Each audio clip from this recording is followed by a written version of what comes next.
தனுஷ் அரசியலுக்கு வந்தால் திமுக, அதிமுக இருக்காது. முதல்வர் விஜயின் ஜோதிடர் பேச்சு.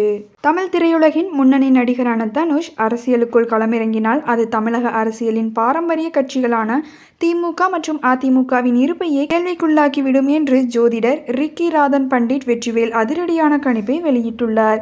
சமீபத்தில் நடந்த தனியார் நிகழ்ச்சி ஒன்றில் பேசிய அவர், வரவிருக்கும் தேர்தல்களில் நடிகர் விஜயின் அரசியல் எழுச்சியை எதிர்கொள்ள திமுக மற்றும் அதிமுக கட்சிகள் ஒன்றிணையக்கூடும் என்று கூறியிருந்தார். அந்த வரிசையில் தற்போது நடிகர் தனுஷ் குறித்து அவர் புதிய கருத்தை தெரிவித்துள்ளார். தனுஷ் அரசியலில் ஈடுபட தீர்மானித்தால் தமிழக அரசியலில் வழக்கமாக உள்ள பிரதான எதிர்க்கட்சி இடமான 2வது இடத்தை அவர் எளிதில் பிடித்து விடுவார் என்று அவர் குறிப்பிட்டுள்ளார். அது மட்டுமின்றி எதிர்காலத்தில் தமிழக அரசியல் களம் என்பது நடிகர் விஜய் மற்றும் நடிகர் தனுஷ் இடையே ஆன நேரடி போட்டியாக மாறுவதற்கும் அதிக வாய்ப்புகள் உள்ளதாக கணித்துள்ளார். மேலும் தனுஷின் ஜாதகத்தை நேரடியாக தான் ஆய்வு செய்துள்ளதாகவும் அவரது ஜாதகத்தில் அதற்கான உன்னதமான யோகம் வலுவாக இருப்பதாகவும் தெரிவித்துள்ள ஜோதிடர், அரசியலில் இறங்குவது குறித்து இறுதி முடிவு எடுக்க வேண்டியது நடிகர் தனுஷின் தனிப்பட்ட விருப்பம் என்றும் சுட்டிக்காட்டியுள்ளார்.